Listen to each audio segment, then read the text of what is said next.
Muy bien, doctor Carlos Alfredo Ferreira, Sí, bienvenido. gracias, muy amable. Esta es la última etapa de los 31, ya participó. Sí. Ya, conoce la dinámica de momento.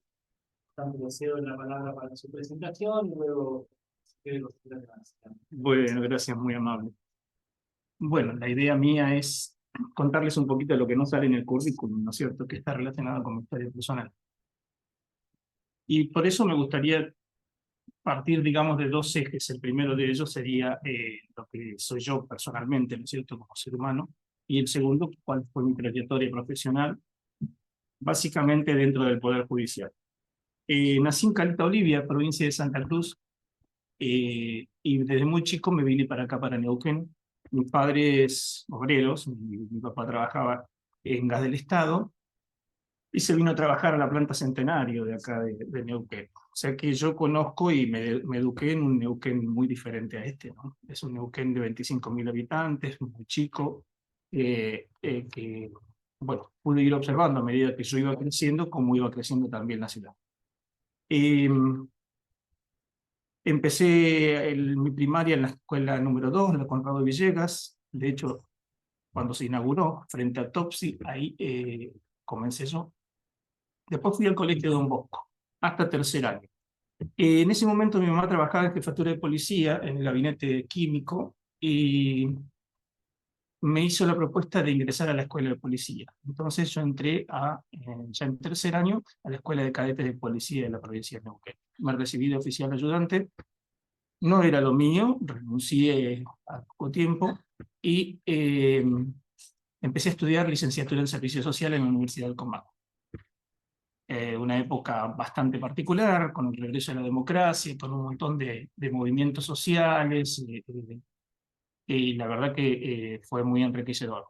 Me recibí de licenciado en Servicio Social y empecé, mientras estudiaba yo trabajaba en el diario del Neuquén, que era lo que es el diario de la Mañana del Sur, antiguamente, eh, y trabajaba de noche mientras se confeccionaba el diario, y a la mañana estudiaba, y a la tarde estudiaba y dormía. Y ganaba muy bien ahí. Me dedicaba a la fotocomposición del diario, era todo un trabajo estructural de armar las noticias, ¿no es cierto?, en base a ejes cartesianos, muy interesante. Pero bueno, yo quería seguir mi vocación, que era básicamente las ciencias sociales. Así que una vez que me recibí, tuve la posibilidad de ingresar a la Subsecretaría de Acción Social y trabajar en un hogar de menores, en este caso un hogar de adolescentes mujeres en conflicto con la ley. El hogar se llamaba Malén Maigüe. Allí estuve un tiempo. Después pasé por varios programas, uno muy particular de atención a chicos de la calle. Eh, Ahí tuve algunas capacitaciones bastante importantes y algunas de ellas bastante traumáticas, ¿no es cierto?, en relación al trabajo de chicos en situación de calle. Después estuve en un programa Haciendo Caminos, que estaba relacionado también con el egreso de chicos en situaciones de conflicto con la ley. Bueno, después nació mi primera hija, y ahí me di cuenta de que, bueno, no ganaba lo suficiente como para armar una familia. Entonces dije, bueno, vamos a ver qué puedo hacer. Y me presenté en uno o dos concursos para ingresar al Poder Judicial como licenciado en Servicio Social. Y entré en lo que fue en ese momento el juzgado multifueros de Chusmalal. Bueno, empecé mi carrera concretamente en Chusmalal, ¿no es cierto? Ahí empecé a trabajar, y durante 10 años yo estuve trabajando en toda la zona norte, eh, zona que conozco bastante. Mi trabajo consistía en todo lo que tiene que ver las visitas domiciliarias, todo el trabajo con chicos en situaciones de abuso y violencia doméstica. Formé parte de un equipo integrado por otros dos profesionales, el licenciado Silvio Villagra como psicólogo y el doctor Gabriel Marina Escarabotti como médico. Éramos los tres que estábamos trabajando en el juzgado. Mi primer jefe fue el doctor Humberto Macitelli, que en ese momento era juez de todos los fueros. Después el juzgado se dividió en civil y penal. asumió el doctor Pablo Furlotti como defensor civil, como defensor penal quedó el doctor Masitelli, y empezó, bueno, a crecer la infraestructura del Poder Judicial en Chusmaral.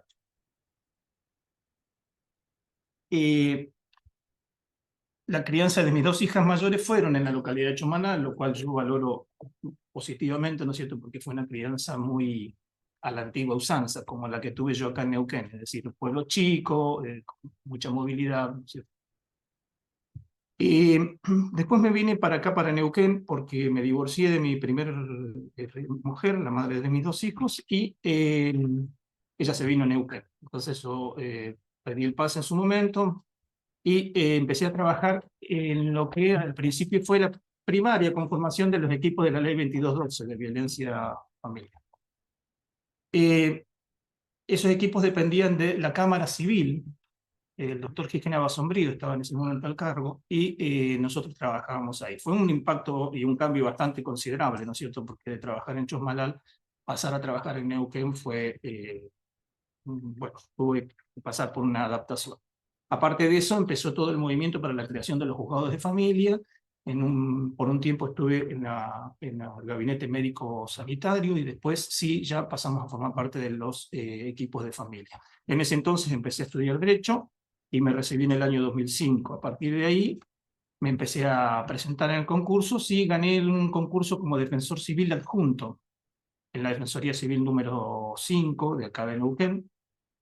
Estuve trabajando como defensor civil durante unos años, 3 o 4 años, y después salió un concurso, el número 10, que fue el primer concurso que yo me presenté, para el cargo de defensor titular, y quedé segundo por, creo yo, 5 décimas, una cosa así.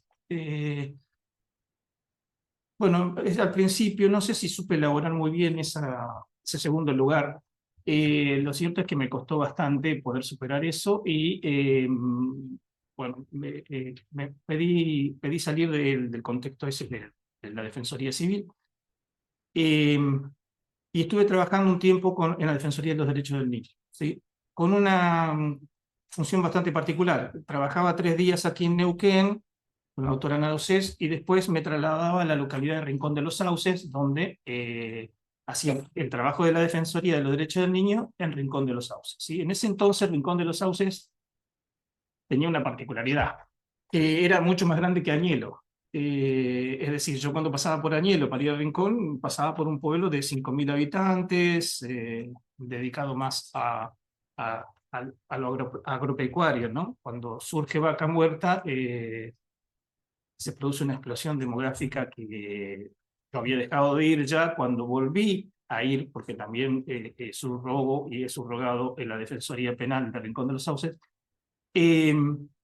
Cuando volví a ir me llamó poderosamente la atención eso, ¿no es cierto? Esa situación de que Rincón de los Sauces creció un poco, pero Añelo lo superó ampliamente. Ese impacto demográfico, creo yo, también incide muchísimo, ¿no es cierto?, en el trabajo que se realiza en el Rincón de los Sauces. Pero bueno, lo cierto es que en determinado momento esa situación de estar de mitad de un lado, mitad del otro, no daba para más, y Norma Barak, una abogada que era la defensora penal, había pedido un defensor adjunto, ¿no es cierto? Entonces me ofrecía a trabajar en el derecho penal, algo que nunca había pensado cuando estudié abogacía, no era algo que a mí me pareciera relevante. Sin embargo, empecé a trabajar en el fuero penal y la verdad que fue todo un proceso de descubrimiento que me, me impactó.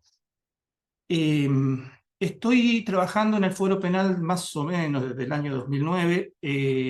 Trabajé primero en una defensoría penal aquí en la calle Santiago del Estero y después empezamos con el nuevo proceso.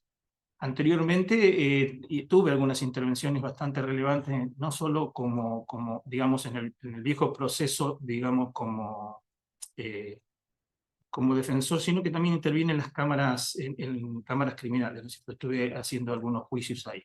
Eh, Concretamente me tocó un caso para defender al intendente de Centenario en una causa bastante relevante. Después estuve en la defensa del caso Temux.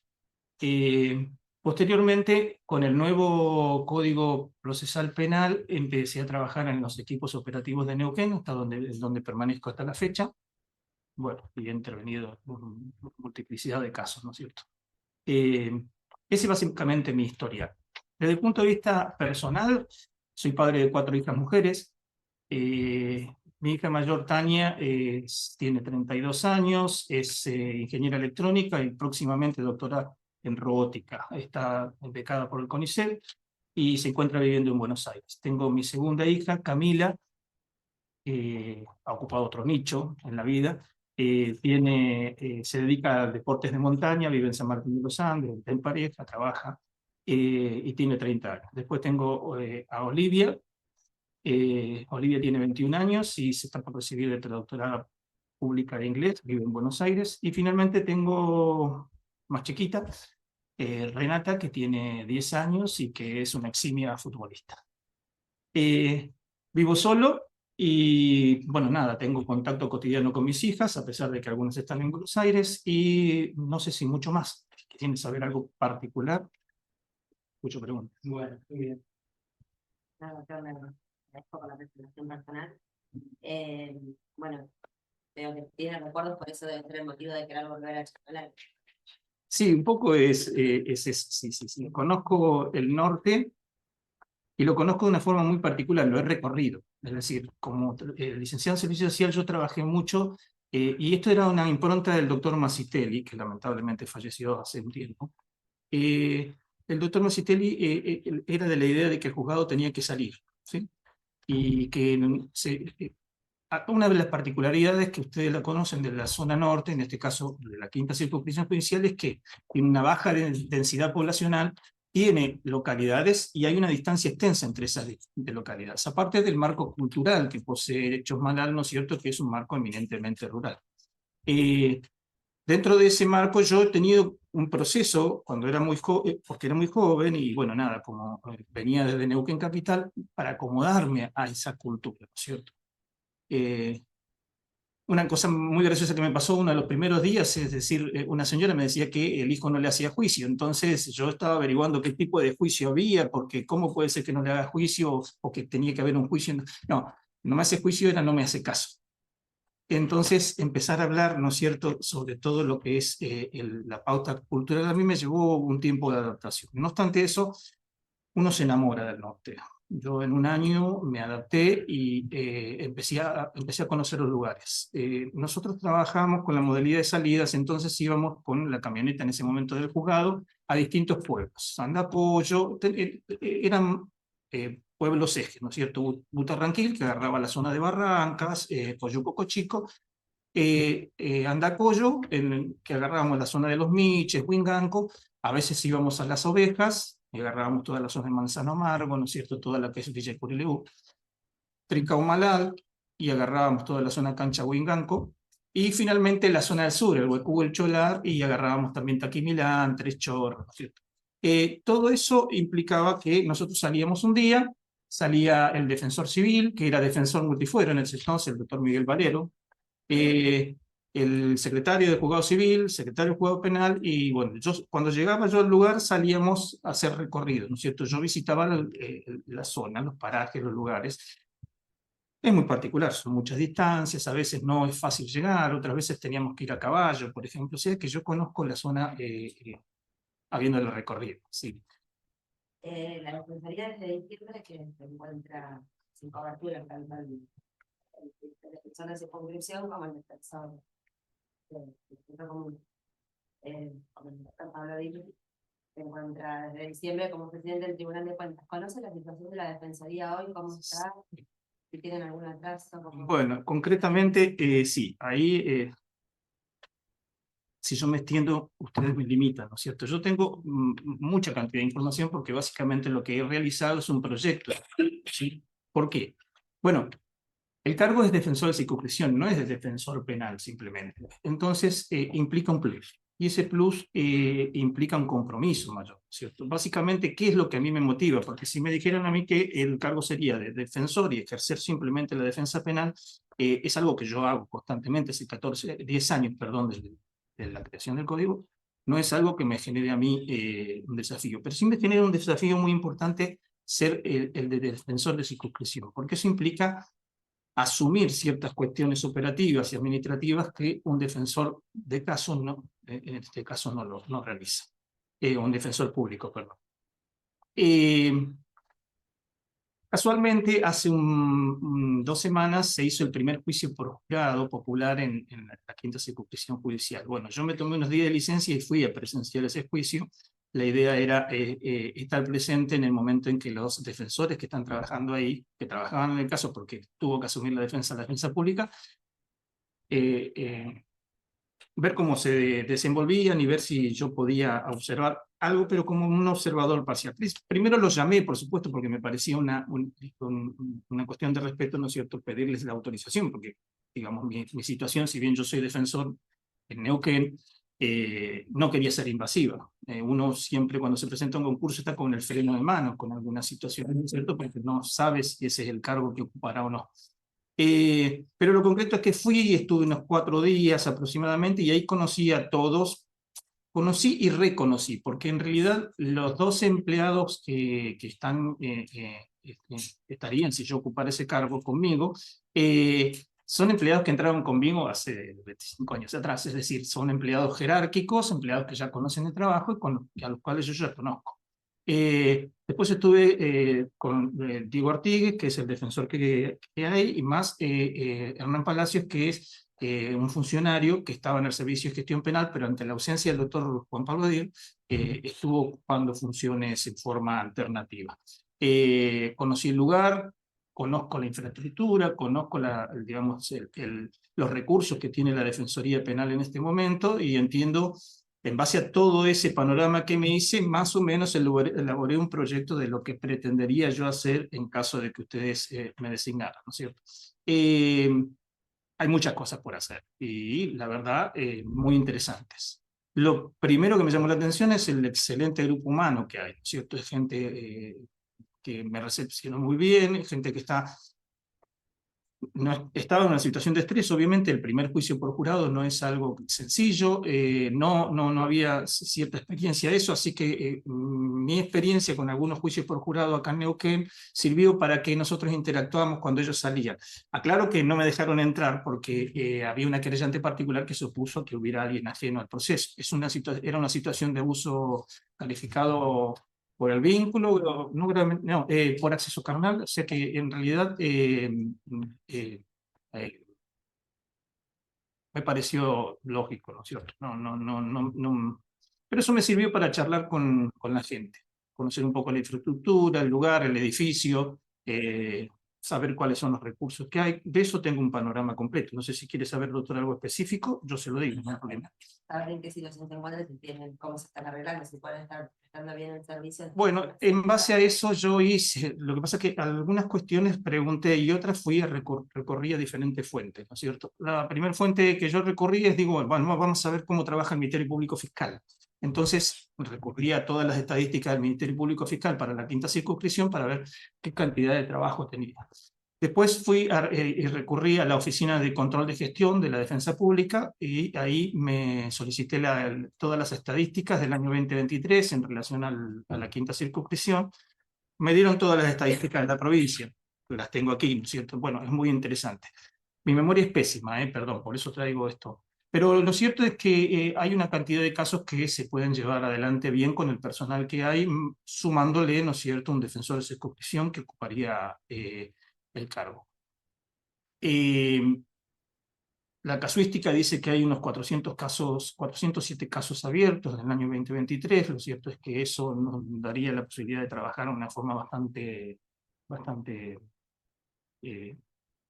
una forma útil para el usuario. Es decir, una de las cosas que yo digo que pasa en la primera circunscripción y que me pasa constantemente es que cuando nosotros abordamos casos penales nos encontramos con que son casos muy graves, urgentes, con medidas cautelares fuertes, casos de alto impacto social, ¿no es cierto? Estas situaciones se reducen considerablemente en la quinta circunscripción. No hay casos impactantes de esta naturaleza, hay una casuística lógica, ¿no es cierto? Pero la casuística determina, ¿no es cierto?, casos de delitos contra las personas, delito contra la propiedad, abuso sexual, obviamente ocupa un porcentaje relevante dentro de los casos que se presentan y que se tramitan, ¿sí? Con lo cual hay una diferencia en cuanto a las estadísticas del Ministerio Público Fiscal con el Ministerio Público de Defensa, básicamente por dos situaciones. La primera es que no todo lo que entra al Ministerio Público Fiscal entra al proceso penal. Lo segundo es que algunas cosas de las que entran al proceso penal también tienen abogados particulares, con lo cual digamos, la defensa pública interviene en un caso menor. De esos casos menores, por supuesto, siempre los que tienen una continuidad en el proceso son los casos de abuso sexual intrafamiliar, porque son los casos que se llevan a proceso. Los delitos contra la propiedad, bueno, lo que yo he observado en la zona es que Chosmalal es la ciudad que más lo tiene, es decir, 406 denuncias hubo en el año pasado en la comisaría de Chosmalal.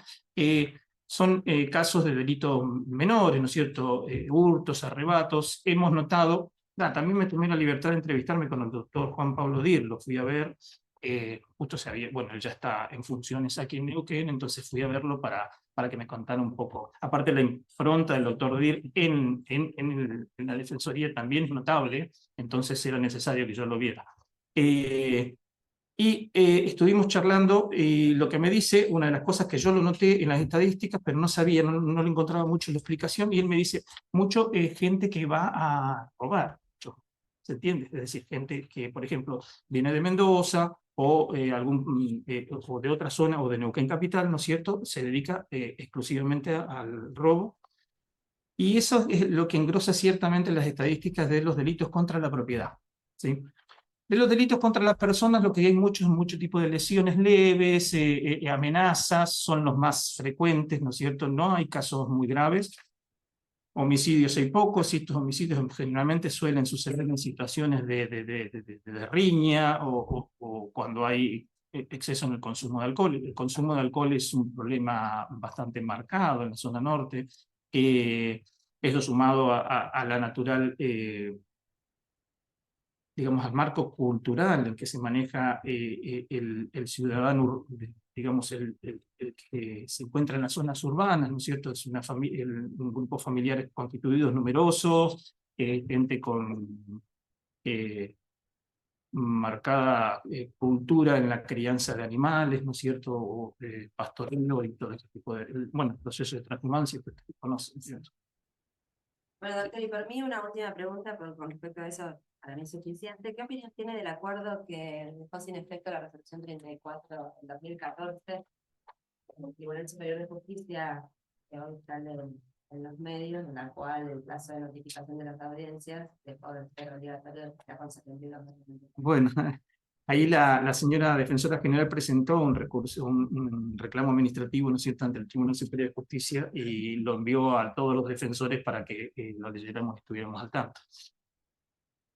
Bien, para eso nos tenemos que meter un poco en la estructura y en la organización de la defensa pública, ¿no es cierto? Si se entiende que el Ministerio Público de la Defensa es un ente autárquico, ¿no es cierto?, que forma parte de un proceso y donde tiene autonomía funcional, y esta autonomía está bien marcada en cómo los defensores deciden llevar adelante su estrategia en la defensa de los casos.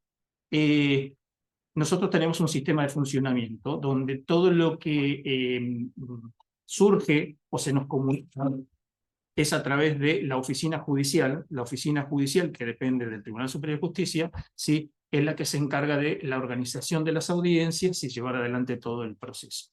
La oficina judicial, que es el soporte administrativo de la magistratura, informa a la defensa y a la fiscalía. Y la fiscalía, a su vez, solicita las audiencias que requiere a la oficina judicial, y la defensa hace lo mismo. Entonces, ¿cómo se maneja ese caudal de información? Bueno, se maneja a través de una oficina que se llama la Oficina de Servicio de Gestión Penal. El Servicio de Gestión Penal, en este momento está a cargo del doctor Horacio Ronda, se dedica a dos cosas fundamentales. Una es la puerta de entrada de todos esos requerimientos, y segundo es el organismo que se dedica a la investigación. Todos los casos que nosotros realizamos investigación autónoma, es decir, aparte de lo que realiza el Ministerio Público Fiscal, lo hacemos a través de la Oficina del Servicio de Gestión Penal. ¿qué es lo que sucede? En muchas ocasiones se nos informan de audiencias, ¿no es cierto? Esas audiencias no revisten el carácter de gravedad, es decir, no son audiencias de medidas de cautelar, eso no son situaciones de detención, ¿no es cierto? Entonces no requiere una respuesta pronta, sino que requiere una respuesta donde nosotros tenemos que estar más preparados, ¿se entiende? Entonces, por ejemplo, ¿no es cierto? Si la Fiscalía de Delitos contra la Administración Pública nos notifican una formulación de cargos, ¿no es cierto? No con esa antelación, no con una antelación menor, supongamos 24 horas, nosotros tenemos que establecer contacto con los imputados, buscar información, analizar el caso y después ahí elaborar una estrategia de defensa, porque necesitamos ir a la audiencia de formulación de cargos al menos, ¿sí?, con una teoría propia, ¿se entiende? Entonces se consideró en su momento que 72 horas eran adecuadas para poder llevar adelante ese trabajo. No es un trabajo sencillo, ¿no es cierto? Sí, obviamente, si es una fiscalía, ¿no es cierto?, de flagrancia, nosotros podemos decir, bueno, es mucho más sencillo, porque agarran a una persona en el lugar, se recopila toda la información en el lugar y es mucho más dinámico. Pero en lo concreto, que para una defensa eficaz nosotros necesitamos esa información y necesitamos ir a la audiencia de formulación de cargos con material. Esto nos ha pasado muchas veces que hemos tenido que concurrir a audiencia de formulación de cargos con poca información y nos hemos encontrado con que no llevamos adelante una defensa como la que se tiene que tener. ¿Se entiende esto? No sé si le canalicé la duda.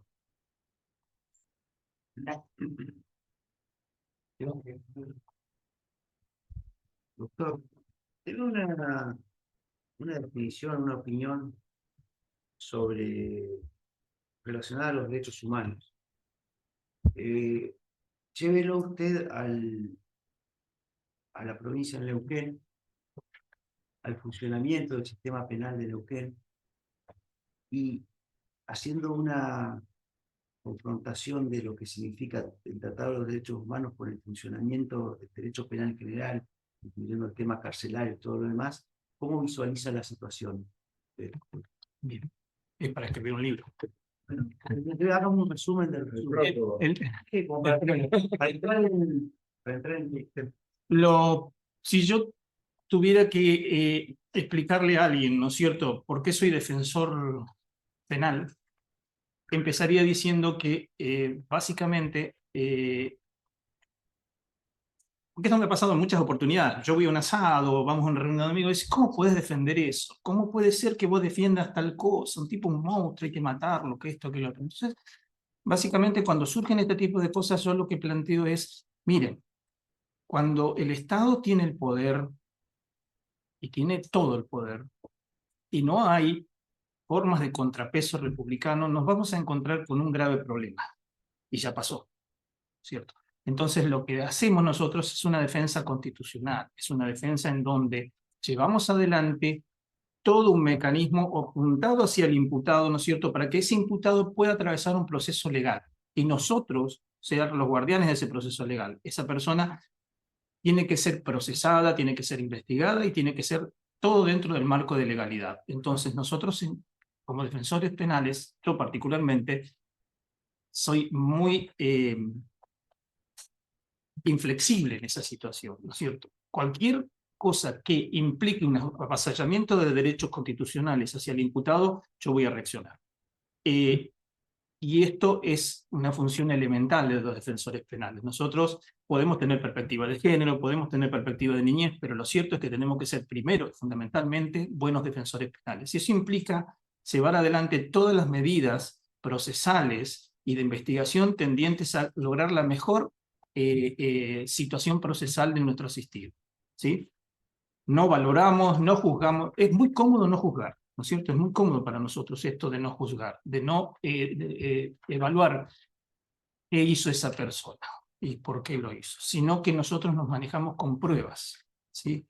¿Qué puede probar la Fiscalía, que es la titular de la acción penal, respecto a lo que hizo esta persona que ahora nosotros tenemos que defender? Y cómo la Fiscalía respeta todos los procesos y los derechos constitucionales, ¿sí? Esto obviamente es un equilibrio muy importante que hay que hacer dentro del proceso, porque dentro del proceso también están en juego los derechos y los intereses de las víctimas, ¿no es cierto? Y bueno, pero nosotros tenemos un rol muy concreto. ¿Sí? Por lo que observo, usted adelanta, no tendría alguna objeción de conciencia en ejercer la defensa. No se puede ser defensor penal si con objeción de conciencia es un sistema. No, si no pongo un kiosco, no, la objeción de conciencia no pasa. Yo tengo que defender todos los casos. La defensa penal, bueno, no sé, los casos que ustedes puedan imaginar los lleva adelante, ¿no es cierto? Y no hay planteos morales respecto a esto, no. Aun cuando se trate de menores Aún cuando se trata de niños, sí. que están en situación de vulnerabilidad, en esos casos también. La debida diligencia, la debida diligencia reforzada es una responsabilidad de todos, ¿sí? De todos. ¿Cómo puede proteger un defensor que defiende al abusador ante una situación de abuso sexual infantil? Bueno, es bastante fuerte, ¿no es cierto? Porque uno dice, wow, ¿cómo uno se posiciona a defender a una persona que, por ejemplo, abusó sexualmente de su propio hijo, lo viene abusando, o incluso lo mató, incluso le generó graves daños? Muy simple, es respetar el debido proceso legal. No hay otra, es decir, si ustedes plantean, si el legislador, por ejemplo, plantea la pena de muerte, puede plantear la pena de muerte. Entiendo que es inconstitucional por todos los tratados y un montón de cosas más, pero lo cierto es que nosotros tratamos de que cuando una persona va a un juicio se respeten todos los derechos constitucionales y si es condenado, no es función nuestra, nosotros tenemos que defenderlo, simplemente eso. ¿Cómo el defensor penal dentro del proceso protege, ¿no es cierto?, o tiene perspectiva de niñez? Bueno, básicamente, cuando nosotros estamos dentro de un juicio, ¿no es cierto?, el interrogatorio y contrainterrogatorio, los que son víctimas, es un contrainterrogatorio que nosotros hemos tenido que reaprender a realizar, ¿no es cierto?, para no vulnerar esta perspectiva, ¿no es cierto? Por ejemplo, cuando nosotros, cuando declara una madre o declara una víctima de abuso sexual, hay ciertas situaciones que nosotros ya no preguntamos, ¿no es cierto? Para ejercer la defensa penal de una persona que, por ejemplo, cometió un abuso sexual, yo no puedo ir a cuestionar la integridad moral de la víctima, ¿se entiende? Entonces, esas son cuestiones que dentro de la perspectiva de género para los defensores penales se han modificado, han evolucionado, ¿cierto? No sé, la última vez que tuve un juicio por abuso sexual infantil, la niña ya había ya tenía 16 años, entonces tenía que declarar el juicio. Bueno, yo mismo ofrecí que el imputado saliera de la sala y pudiera ver la declaración de esta víctima desde el sistema de monitores, ¿no es cierto?, desde otra sala, y en ese momento me anticipé a algo que es una propuesta que generalmente suele hacernos la fiscalía, ¿no es cierto? Le dice al juez, mire, señor juez, la víctima se siente presionada, es una situación sumamente traumática. Bueno, ser empático en esas situaciones es importante, lo cual no quiere decir que yo tenga que relajar mi estrategia de defensa, ni olvidarme de cuál es mi objetivo, porque yo tengo un deber constitucional y que es hacia el imputado, ¿no es cierto? Es a lograr una defensa que mejore su situación procesal, ¿se entiende? Es una cosita. No, por favor, sí. Pero esto tiene un límite, ejercer esa defensa. Todo tiene un límite, sí. Porque entre los antecedentes que yo encontré, fue una exhortación que le hace el Superior Tribunal de Justicia en su actuación, donde lo exhorta a que en lo sucesivo se abstenga de utilizar en sus alegaciones frases o términos agraviantes o injuriosos bajo apercibimiento de sanción mayor. A mí me gustaría, en este caso concreto, ¿Que se explique? Sí. que me lo explique. Sí, cómo porque, no, doctor, sí. si bien no es una sanción, no es menor que esto esté expresado en el voto que hicieron el doctor Elosu y el doctor Moya. Y el doctor. Sí. Bueno, bien. Yo puedo hacer una versión larga o una versión corta. Vamos por partes, ¿no es cierto? Lo primero y principal es que yo, como toda persona de mi edad, hemos tenido que ir evolucionando en esto, ¿no es cierto? Y aprendiendo nuevas formas relacionadas con llevar adelante o ejercer adelante una defensa eficaz teniendo perspectiva de género, teniendo perspectiva de infancia. Esto es todo un aprendizaje y no ha resultado fácil para nada. Los casos de abuso sexual intrafamiliar, yo creo que lo dije un poco en el tema que me tocó cuando rendí el examen para este cargo, suele suceder que se producen, al ser intrafamiliar, dentro de un ámbito de privacidad, en donde el marco probatorio es escasamente reducido. En muchos casos, y esto ya lo tiene dicho el Tribunal Superior de Justicia, el solo testimonio de la víctima puede ser sustento para una condena. ¿Y cómo llevar adelante esa carga probatoria? Bueno, lo que dice el tribunal, lo ha dicho también impugnación, ¿no es cierto?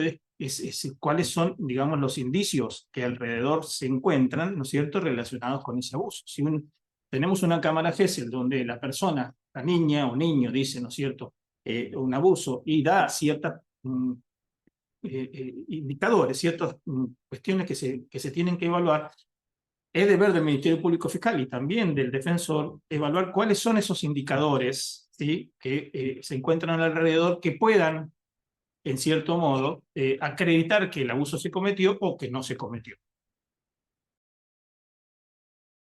El cual yo voy a juicio,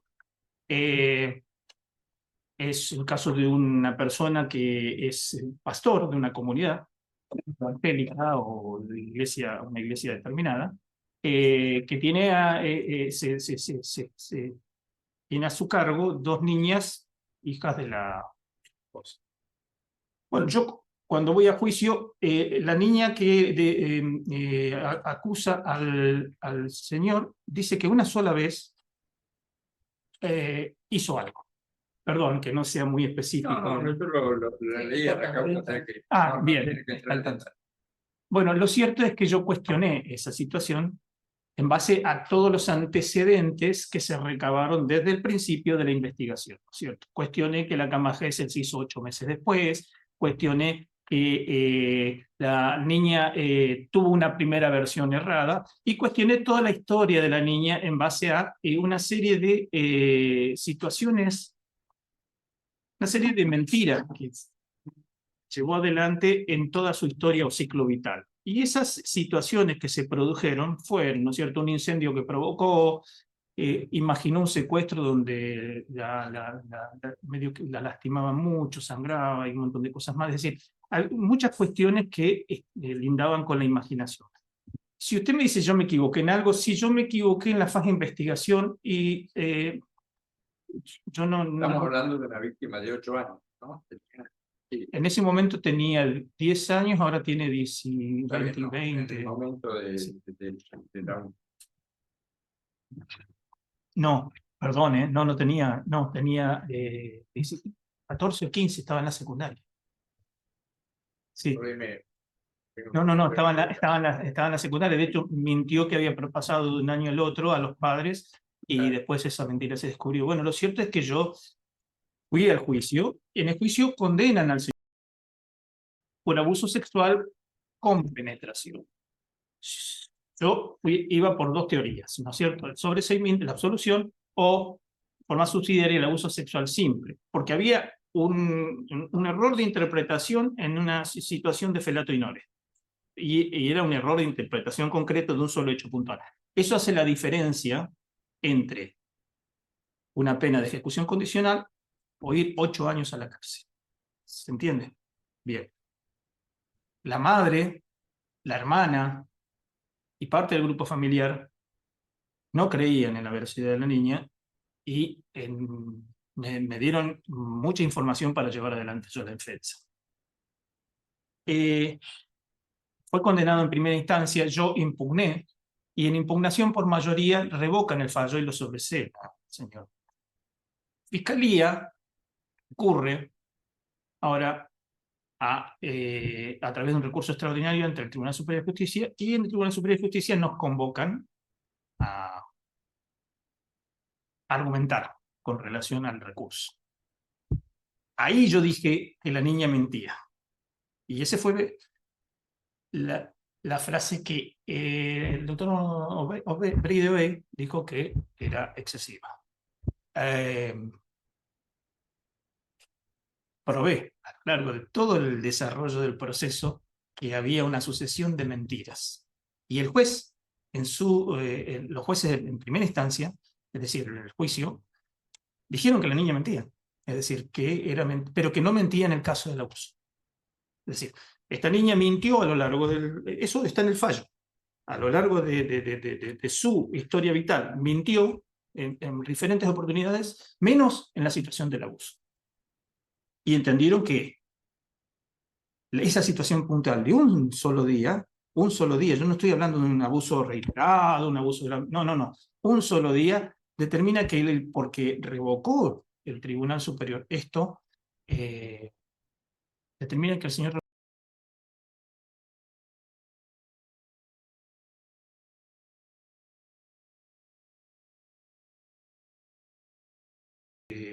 tengo contacto con ese grupo familiar. Por eso cuando nosotros hablamos de víctima y victimario, no podemos hablar de una cuestión simple de blanco y negro, porque hay zonas grises. Y dentro de esas zonas grises también hay víctimas dentro del entorno del propio victimario. ¿Se entiende esto? Entonces, es muy importante esta situación, porque cuando el Estado interviene como de una forma muy avasallante. Si no hay alguien que le diga o le ponga algún freno en esto y les haga notar estas situaciones, ¿no es cierto? Aunque sea pequeña, que sea una posición puntual, en casos específicos como este, pasan este tipo de cosas, ¿no es cierto? Yo considero que este es un fallo injusto. Y yo considero que va a ir 8 años de prisión por algo que no hizo. No sé si le aclaré, doctor, mi posición es clara al respecto. Lo que me preocupa, digamos, ¿cuáles fueron las alegaciones? No, simplemente fue eso. Agraviantes. Puede ver el video. ¿Interrogó a la víctima? No, no, porque fue en impugnación extraordinaria. Durante el proceso. No, durante el... No, durante el proceso, sí, la interrogué. Sí. Sí, me funcionó. Y esa frase, entonces... No, esa frase fue en el tribunal. fue en el tribunal. Fue en el tribunal. ¿Hoy en qué vía está la corte o qué va el caso? No, el caso quedó firme, sí. Bueno, Perdón, quiero ver si lo escuché bien. Recién mencioné que fue un abuso de un solo día, no digo un abuso grave. ¿Qué quiere decir con eso? No, lo que quiere decir es que cuando se produce un abuso puntual, un abuso sexual, ¿no es cierto?, dentro es intrafamiliar, uno lo canaliza como defensor penal. ¿Sí? Actualmente la gravedad dice la pena un solo día, un abuso grave sexual.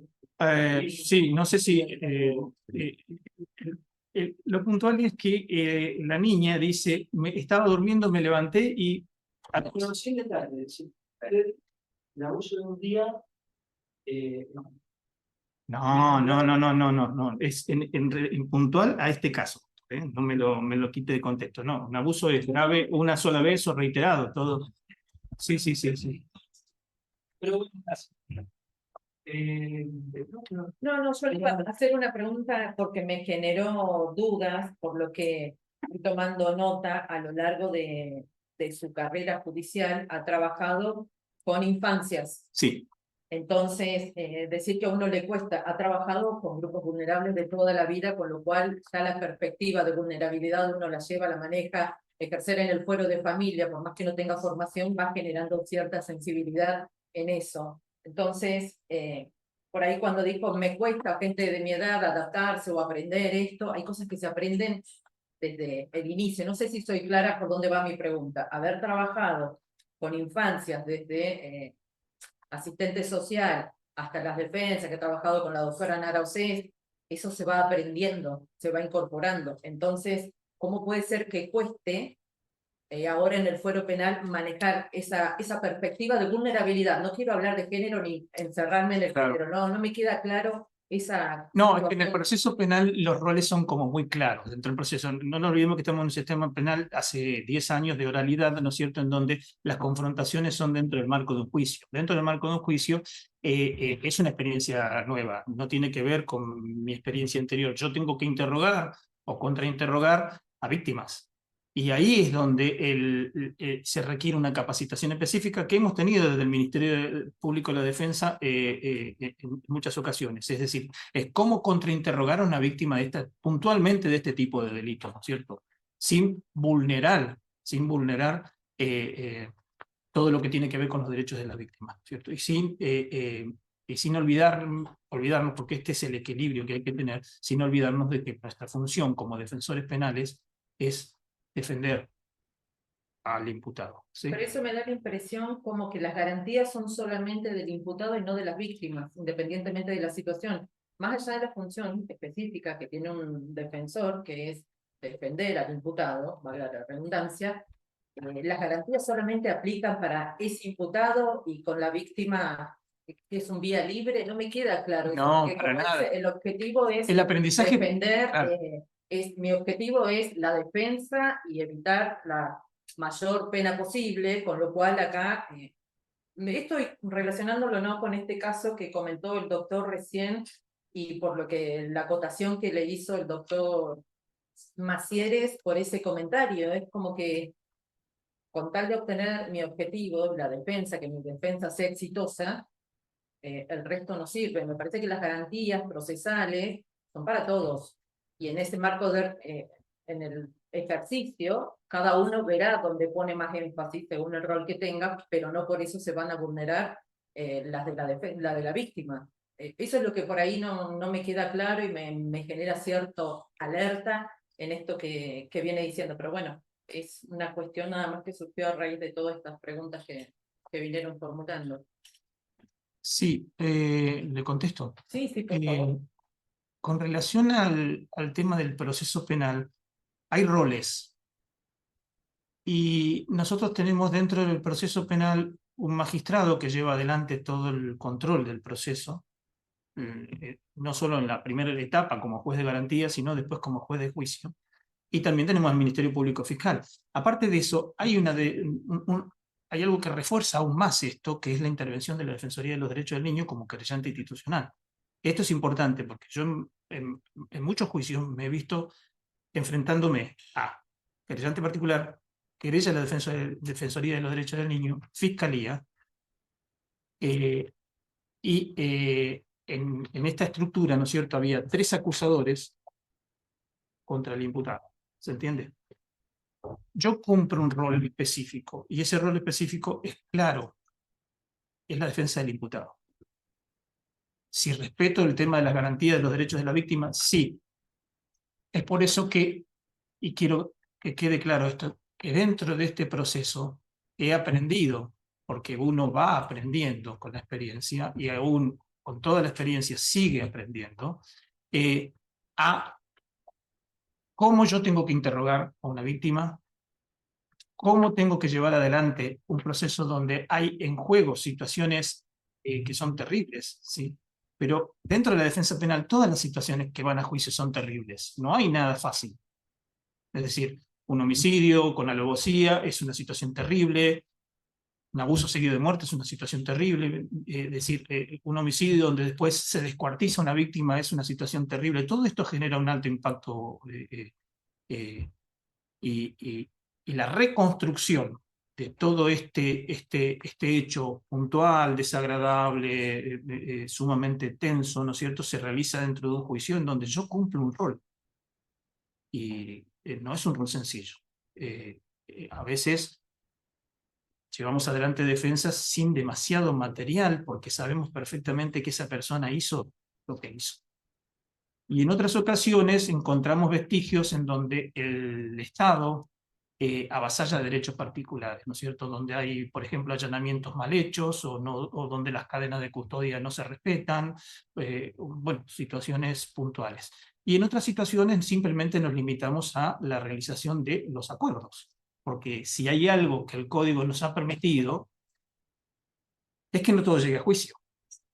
Llegue a juicio aquellas cosas que necesariamente tienen que debatirse, pero en otras ocasiones realizamos los acuerdos de sentencia o de condena o de responsabilidad, ¿no es cierto?, o parcial o total, pero sí, y eso es un porcentaje bastante importante que también lleva adelante el defensor penal, ¿sí? Esto de negociar, esto de hablar con la víctima a través de, por ejemplo, la querella, con el abogado, con el fiscal y acordar, ¿sí?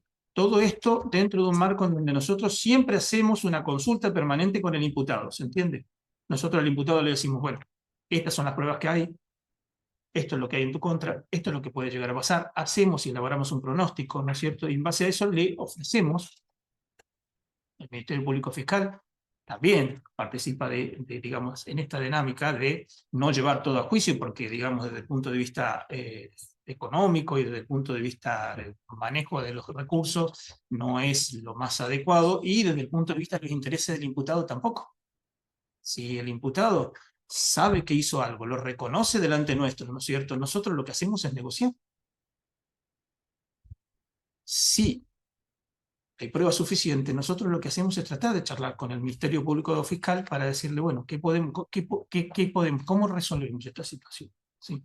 Entonces, el juicio es una parte, pero también el tema de la composición del conflicto es la parte más relevante, ¿no es cierto? Y la que nosotros tenemos en consideración, sobre todo cuando nosotros estamos hablando de perspectiva de género y perspectiva de niñez. Muchos de los casos de abuso intrafamiliar no llegan a juicio, se arreglan antes. Y estos derechos de las víctimas estarían garantizados por el fiscal dentro del proceso. Por el fiscal, por la querella del niño, sí. No es función del defensor. No, Pero tampoco avasallamos, me parece que no, pero la no. función del defensor y permitir el avasallamiento de esos derechos. No, doctora, pero no me malinterpreten, eso me no. parece que es ir un poco lejos con el concepto. No, pero eso no, en ningún momento lo dije, no. Obviamente que no. Yo simplemente trato en lo posible de poner en evidencia cuál es mi rol, ¿sí? Y que quede claro que cuál es mi rol. No es un rol fácil. Sí, bueno, tengo varias, pero una sola pregunta si pasamos, porque si no tenemos el tiempo. Pero entiendo, doctor, que este es un cargo de la más alta jerarquía en la defensa pública después de desarrollar, de manera que Sí, requiere que charlemos en detalle algunas cuestiones, ¿no? sí, cómo A no. mí me interesa, por el rol que va a desempeñar hoy, que desempeñe, ¿no? En caso de ser designado, ¿qué piensas sobre estos dos temas? Más allá que en uno ya hay una ley vigente, que en otro momento generó mucho debate, el tema del aborto, y en otro hay una doctrina de la Corte que tiene que ver con el consumo al uso personal de marihuana. Sí. ¿Qué piensa de cada uno de esos conceptos desde no como defensor, sino como está de acuerdo, no está de acuerdo? Sí, voy por partes. Con relación al el tema del aborto, yo creo que pues, esto es muy personal, ¿no? Hay que ser mujer para más o menos saber qué es lo que representa o qué es lo que significa abortar, tener un hijo, ¿no es cierto? Yo no estoy muy capacitado para eso. Yo he tenido un aprendizaje bastante interesante en ese aspecto con relación a mis hijas, ¿no es cierto? Porque en el debate que se ha producido hace unos años atrás con la legalización del aborto, mis hijas han sido activas partícipes de esta situación. Desde el punto de vista objetivo, la posibilidad de acceso, ¿no es cierto?, a un aborto controlado, saludable y todo, evita que haya muertes por estos tentativas, digamos, abortos que se realizaban en forma clandestina, ¿no es cierto? Y que haya menos desigualdad social también, ¿no es cierto? Eso es importante tenerlo presente. Entonces, para mí, tema, tal cual como está, me parece que fue un acierto del gobierno en ese momento, ¿no es cierto? Fue muy dividido, casi como que había muchas opiniones a favor y en contra, pero lo cierto, a mi manera de ver, ¿no es cierto?, es que habría que evaluar dentro de las estadísticas cuántas muertes se han evitado en función de esta posibilidad de tener un acceso a la interrupción legal del embarazo. Y lo cierto es también que en condiciones saludables, ¿no es cierto? Asimismo, está absolutamente reglamentado, ¿no es cierto?, hasta determinado tiempo, etcétera. Así que yo considero que es adecuado. Ahora, con relación al tema del consumo, bien. Acá hay algo muy importante, ¿no es cierto? Nosotros hace unos años atrás teníamos dos cuestiones paradigmáticas, ¿no es cierto? Una es el tema de el consumo personal de marihuana con fines terapéuticos. Otra era el tema de la ley de salud mental, Y finalmente, el tema del protocolo, ¿no es cierto?, de atención para aquellos casos de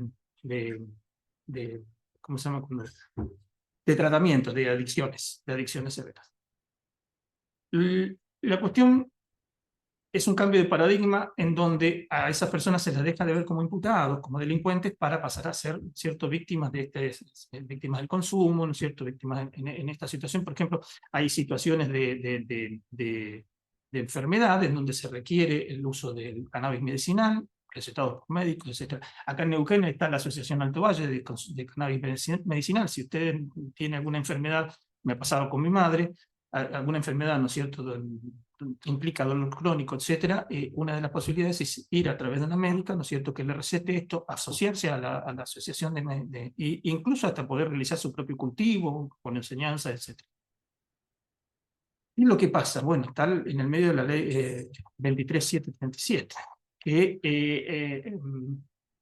estipula medidas de seguridad para aquellas personas y que puede ser aplicado como sanción. A mí eso es, básicamente es una contradicción legal que, a mi manera de ver, tiene que en algún momento ser superada. A eso se suma un agravante más, que Nación saca una ley de federalización de los delitos, ¿no es cierto? Entonces dice, bueno, estos delitos que antes lo llevaba la justicia federal, hoy en día ya no lo lleva la justicia federal, si las provincias adhieren, que se haga cargo la justicia provincial, lo cual me parece horrible. ¿Por qué? En primer lugar, porque nos asignarían una serie de trabajos a nosotros que no tienen sentido, que es esto de nuevamente criminalizar a las clases bajas, criminalizar la marginalidad, criminalizar aquellas personas que son vulnerables dentro del sistema, ¿no es cierto? Aquellas personas que están en situación de calle o de situación de consumo crónico y que va en clara contradicción con la ley de salud mental. Por suerte la provincia de Neuquén no adhirió a esta situación. Sí hay, creo, 4 provincias: Chaco, Formosa, en Santiago del Estero, Entre Ríos, 4, y Cava. Córdoba. ¿A Córdoba también? Ah, eso no lo sabía. 5 provincias, entonces, y Cava.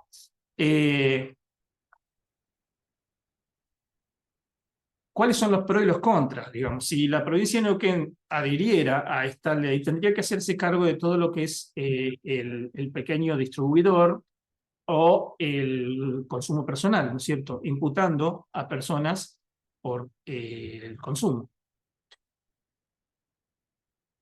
Yo estoy a favor de que el consumo de cannabis tiene que ser legal, que no tiene ningún sentido. Nadie se murió de sobredosis de cannabis. No está científicamente comprobado que el cannabis lleve al consumo de otras drogas duras, y realmente lo que yo veo en el día a día es los desastres que está haciendo el consumo de pasta base en los chicos, sobre todo en la población que capta el sistema penal, ¿no? La población que capta el sistema penal es entre los 18, estoy hablando de adultos, ¿no?, de los 18 y los 35 años. Adultos, hombres, jóvenes, de clase baja. Esa es la mayor parte del cliente del sistema penal. Entiendo que parte de lo que hace el defensor público también está relacionado con esta situación, ¿no es cierto?, de defender a los sectores más vulnerables. Muchas gracias. Yo podría una pregunta ahí respecto de esta línea de preguntas de opinión. Respecto de la baja de la imputabilidad penal, ¿qué opinión tiene? Estoy en contra. Creo que el sistema, digamos, la administración de la justicia de Neuquén en el fuero penal juvenil es deficiente al respecto.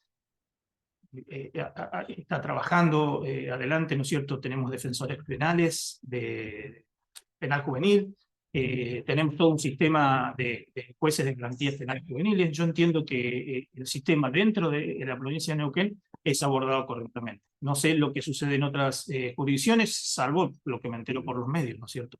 Pero la baja de edad en la imputabilidad jamás ha sido una respuesta. La respuesta tiene que estar dada por otros lugares, tiene que venir de otros lugares, de una mejor educación, de igualdad de acceso, y bueno, yo ahí me tendría que meter en muchas cuestiones que están relacionadas con es más fácil para el Estado, ¿no es cierto?, modificar leyes que llevar adelante políticas inclusivas públicas, ¿no es cierto?, en donde se trabajen estas cuestiones desde la educación, desde el acceso primario a la salud, etc. Sí. Buen día. Buen día. Te he hecho todo un relato interesante en cuanto a lugares distintos de actuación, de trabajo, en cuanto a lo social. También mencionó que había estado en algún hogar de adolescentes, en el hogar Malén. Sí. Cuénteme, por favor, o cuéntenos cuál fue su experiencia o qué aportaría usted en este caso para la mejora de estas instituciones, las que realmente reciben adolescentes, niñas, niños en situaciones muchas veces graves, ¿no? Despojados de todo vínculo familiar, ¿no? Sí, antes que nada aclarar que eso fue hace un tiempo considerable. Con lo que yo hoy la realidad actual en cuanto a las organizaciones que dependen del Poder Ejecutivo no la conozco, ¿sí? Dicho esto, yo entiendo que cualquier institución que esté destinada, ¿no es cierto?, a la contención de personas con vulnerabilidad tiene que llevarse adelante un trabajo interdisciplinario, serio, responsable y que esté orientado, ¿no es cierto?, a la reinserción de ese niño en el hogar de origen, salvo que eso sea extremadamente poco recomendable, ¿no es cierto? Y en esto es importante trabajar desde el punto de vista integral, ¿no es cierto? Porque si abordamos solamente la protección de la víctima, pero nos olvidamos de la restricción al victimario y del proceso de reaprendizaje que tiene que tener el victimario, ¿no es cierto? Aquella persona que... Esto no, lo solemos hacer en las situaciones de violencia intrafamiliar, ¿no es cierto?, en donde existen dispositivos de atención a hombres violentos, y yo creo que es importante trabajar con la persona que ejerce violencia, con la que ejerce maltrato, con la que es expulsadora dentro de su hogar, ¿no es cierto?, porque sabemos muy bien que hay un porcentaje de niños de clase baja que son expulsados del hogar constantemente. Tenemos en situación de calle, en forma permanente. No sé, basta con ir al Parque Central.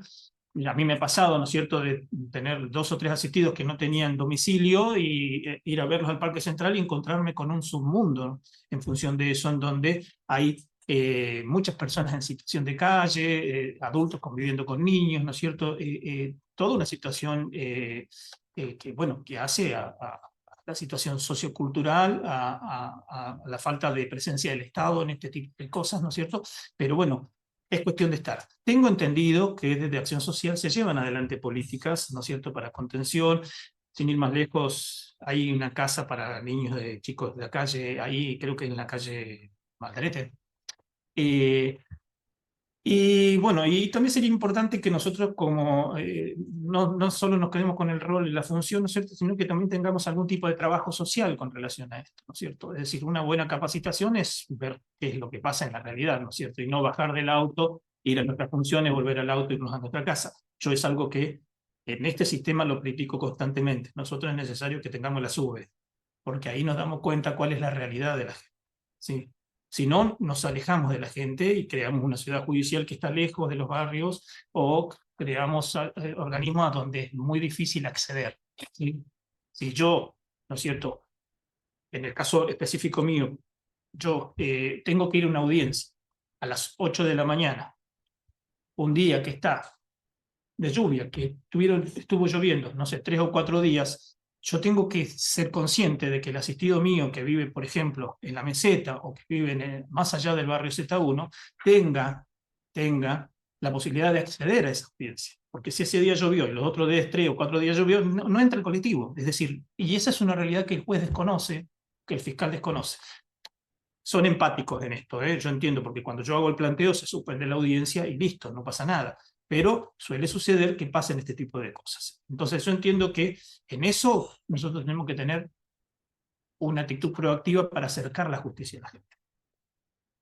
No sé si lamento no profundizar demasiado en estas instituciones, doctora, porque no las conozco hoy en día, ¿sí? Mi experiencia fue positiva, impactante, ¿no es cierto? Fue mi primer aprendizaje. Yo empecé ahí, como trabajador social, empecé ahí a trabajar y me encontré con una realidad que fue impactante. Y eso que yo, digamos, no estaba muy alejado de esa realidad, digamos, yo soy de mi papá era obrero, ¿no es cierto? Yo soy de clase media, media baja. Y eso para mí fue impactante. ¿Por qué? Porque eran mujeres, adolescentes o preadolescentes que no tenían a nadie, ¿entiendes? Y que estaban en una situación de calle, que ingresaban al hogar y que tenían que fijar y aprender hábitos. Y que tampoco es sencillo, porque uno dice, bueno, no se limpia, no limpia las cosas, no colabora, no esto, no lo otro. Son hábitos que uno aprende y que considera habituales en su realidad, pero suele suceder que no lo son en otros, ¿no es cierto? Me pasó el caso de una chica que no comía con implementos, digamos, ¿no? Tuvo que aprender a comer con tenedor, con un plato, ¿no es cierto? Bueno, ese tipo de cosas que para nosotros a veces son lejanas. Eso es lo que muestra la realidad. Y el trabajo social a mí lo que me dio es mucho contacto con la realidad, mucho contacto con el barrio, mucho contacto con la gente. ¿Se entiende?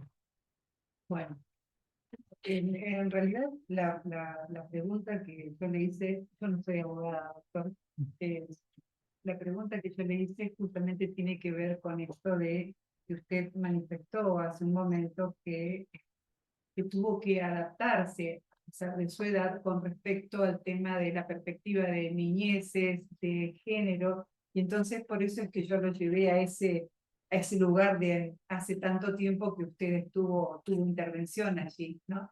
Como digo, bueno, estuvo en contacto, no fue evolucionando en cuanto a ir modificando algunas actitudes en Sí, cuanto... nuevamente, doctora, la situación puntual dentro del proceso penal.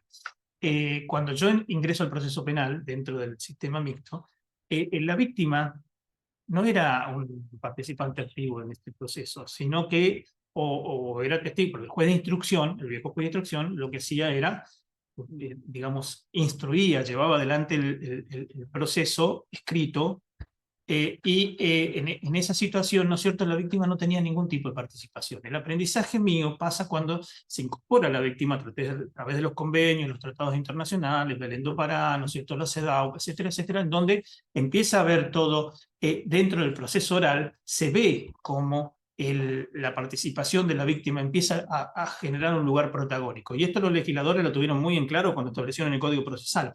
Entonces, para mí eso es un avance notable. Eso no significa que uno no se tenga que adaptar a esas situaciones, ¿sí? Y que tenga que llevar adelante un aprendizaje, reconocer que uno tuvo que aprender, que tiene que seguir aprendiendo. Para mí me parece que eso es relevante, ¿no es cierto? Porque uno no es una persona que no se equivoque. Al contrario, uno comete errores y aprende a través de esos errores, ¿no es cierto? Gracias, doctor, muy amable. Yo tengo otra preguntita. No quiero alterar el orden. Doctor, usted tiene 59 años. Si los cálculos no me fallan, No le falla, se podría jubilar tranquilamente. por la 859 en este momento y por la 611 cuando cumpla 60. ¿Cómo se ve, digamos, para adelante en el ejercicio del cargo Y yo hasta que los le está concursando? Yo hasta los Digamos, y yo no pienso jubilarme, ¿no? Mm. Doctor, yo, a ver, No soy doctor, ¿verdad? ay, perdón. Está bien. Vale, aclarado. Simulado. Hay dos o tres cuestiones que, ya que surgen, ¿no es cierto? Hay dos o tres cuestiones importantes en mi historia vital. Una es que soy un superviviente de una enfermedad prolongada. Y la segunda es que a partir de eso yo genero un cambio importante en mi vida, ¿sí? Y dentro de este cambio de vida, cambio hábitos. ¿Por qué esto? Bueno, no es vanidad, ¿no es cierto? Pero pocos me dan la edad que tengo. Trato de lo posible de hacer gimnasia, trato de lo posible de tener actividades al aire libre, etcétera, etcétera. Y lo que hago es mantenerme constantemente vital. Dentro de eso, no solo en el aspecto físico, sino en el aspecto mental. No concibo la jubilación como un retiro. ¿Para qué? Para seguir haciendo otras cosas en otro ámbito. Creo que yo tengo mucho para dar todavía. Y si usted me hubiera dicho que yo permanecía, que este cargo no aparecía, yo permanecía como defensor, por ahí yo evaluaría, ¿no es cierto?, como han hecho muchos de mis colegas, ¿no es cierto?, jubilarse y seguir siendo abogado de la matrícula, me matricularía en el colegio y ejercería la defensa penal. Tengo los contactos, los conocimientos, no tengo ningún problema, sería sencillo. Esto es un desafío. ¿Sí? Es decir, yo no voy en caso de que se me decida, no, yo no voy a Chosmalal, no, porque yo le digo una cosa. Que quede claro, no lo estigmatizo porque soy mayor que usted, así que... Por favor. Pero esto para mí es relevante, ¿por qué? Porque hay 2 o 3 cosas que yo tengo planeado hacer en la Defensoría en caso de ser elegido. Uno de ellos es la de tratar de ser la primera Defensoría Penal en certificar normas ISO 9000. Ese es uno de mis objetivos. ¿Por qué? Porque el tiempo que yo pueda estar como defensor de circunscripción no es demasiado. 65 años, quizás, no sé, por ahí me muero antes, no lo sé. Lo cierto es que durante ese lapso es necesario, o para mí es importante, en base a lo que yo he observado, es generar protocolos de intervención, en generar procedimientos, en ver cómo se puede llevar adelante o ofrecer adelante un mejor servicio de justicia. Y en esto yo no me limito a la justicia penal, a la defensa penal. También entiendo que se tiene que incorporar la defensa civil y la defensoría de los derechos de niños, porque si bien yo confronto en algunas situaciones con ellos, también entiendo que tenemos un trabajo en común. Y se lo voy a explicar de una forma muy concreta. El edificio de Chosmalal es un edificio lindo, no sé si ustedes lo conocen, es un edificio muy bonito. Bueno, cuando uno entra al edificio, le gusta, es agradable. Yo miro otras cosas y me di cuenta que hay un cierto desorden en la organización del edificio de Chosmalal. ¿Por qué? Porque están las defensorías civiles, el juzgado de familia, las defensorías penales, la fiscalía, mediación, los equipos interdisciplinarios. Hasta hace poco estaba la morgue, eso ya no está. Es decir, en el medio están todos, ¿no es cierto? Cuando uno ingresa por una sola entrada, y en esa entrada ingresan víctimas, victimarios, familiares. ¿Se entiende lo que les estoy diciendo? Ingresa todo el mundo. Es decir, no hay una situación que a mí me permite decir en ese edificio bonito que, por ejemplo, no se van a encontrar, algo que no es recomendable, víctima y victimario. Entonces, todo este tipo de cosas requiere de algunos procesos o procedimientos dentro de la organización, y ahí sí, contemplando, ¿no es cierto?, al Ministerio Público Fiscal. Yo cuando fui a Chosmalal charlé con el doctor Fernando Fuentes, estuvimos hablando de algunas cuestiones, como desde el punto de vista del Ministerio Público de la Defensa, dentro de ese contexto y hacia afuera. Un ejemplo más, y no me quiero, disculpen que sea tan extenso. Cuando se sale al interior, es decir, si uno pretende trabajar en la quinta circunscripción, tiene que salir, tiene que moverse, porque Andacollo queda a 60 kilómetros, Las Ovejas a 88, es decir, las distancias son extensas, y encima ahora nos van a modificar algunas cosas, pero lo cierto es que dentro de esa extensión, las salidas tienen que ser necesarias. Y en esas salidas no se puede desaprovechar el recurso humano, no puede ir un defensor penal solo a entrevistar a un hombre a Las Ovejas, ahí puede ir una defensora civil, puede ir defensora de derechos de niños para controlar situaciones, puede ir el asistente social, psicólogo, ¿no es cierto? Es las salidas en comisión, ¿no es cierto?, de equipos de trabajo dentro de la justicia sin necesidad de tener que hacer diferenciación, cada uno haciendo lo suyo, ¿no? No, yo no le gusta. Sí, me quedó una pregunta. Ya pensándose en el cargo de defensor de circunscripción, ¿cómo aplicaría la matriz de análisis para trabajar con los defensores? Con los defensores... Sí, ¿cómo implementaría la matriz de análisis para trabajar con la gente de la defensoría? Sí, hay varias situaciones. En primer lugar, tendría que ver cómo... esto yo ya lo he analizado, de cómo trabajar dentro de la organización con el recurso que yo tendría. Después, cómo trabajar con otros colegas. En este caso ya lo extendería a los otros fueros y a otras circunscripciones, porque una de las cuestiones que a mí me parece relevante es que ya habiendo un defensor de circunscripción en la quinta circunscripción judicial, ya está el defensor de circunscripción de Cutralcó, ya está el de Zapala, queda vacante, creo todavía, está para concurso el defensor de circunscripción de la cuarta, pero lo cierto es que tenemos temáticas comunes. Y la idea de trabajar en forma conjunta, ¿no es cierto?, no es necesario hacer reuniones presenciales, pero sí podemos utilizar la tecnología en estos aspectos. Es importante para empezar a trabajar todo lo que son pautas de organización, primero de los defensores y después abordaje de casos con los defensores también titulares. Dentro de la Defensoría Penal de la circunscripción judicial, hay 2 defensores más que los he conocido recientemente. El trabajo tiene que ser de grupo operativo, no hay otra propuesta y no hay otra forma de aprendizaje. Yo no he tenido otra forma de aprendizaje, no tengo una forma jerárquica. Es decir, la modalidad de grupo operativo implica, ¿no es cierto?, que el trabajo lo realizamos entre todos, que se asigna un responsable principal para cada tipo de legajo en base a un criterio. Hay un criterio ahora, no sé si es el que después mantendremos o no, depende de todo, de cómo, digamos, de la información que me pasen mis futuros colegas, compañeros futuros, perdón.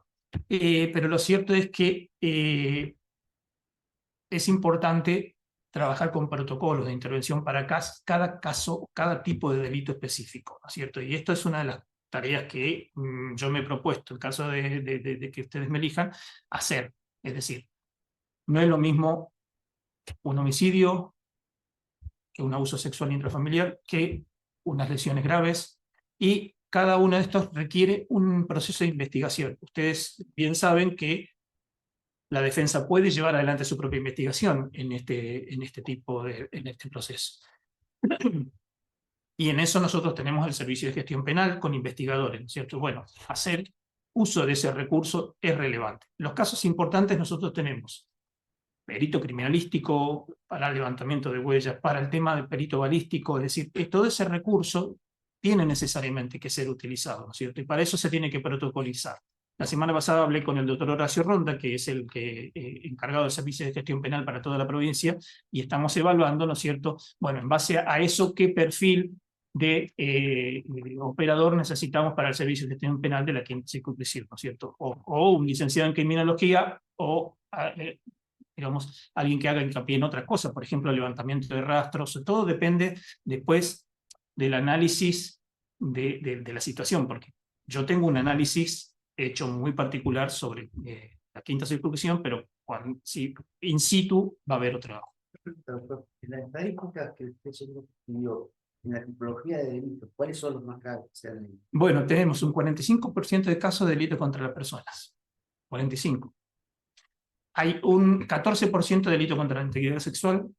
Hay, lo tengo todo acá, si leerlo en algún... hay delitos contra la propiedad, un 31%, y básicamente ese porcentaje, ¿sí?, de los más relevantes. Dentro de eso hay una diferencia entre la estadística del Ministerio Público Fiscal y la de la defensa, ¿cierto?, por los que yo expliqué al principio. Y lo que yo he notado, del 22 al 23, es que ha habido un incremento en los casos de abuso sexual. Después... Última pregunta, ¿en cuántos juicios por jurado ha participado? ¿Qué experiencia tiene? Bueno, yo he participado en 3 juicios por jurado y he colaborado en otros, ¿no es cierto? Los juicios por jurado en la primera circunscripción han sido muchos.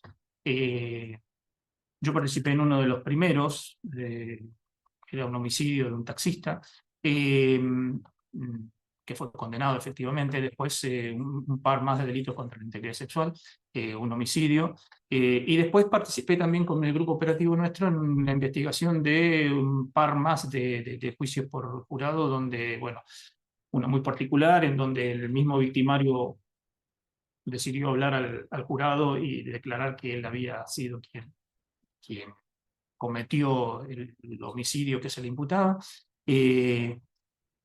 Y bueno, básicamente esa es mi experiencia en juicio por jurado.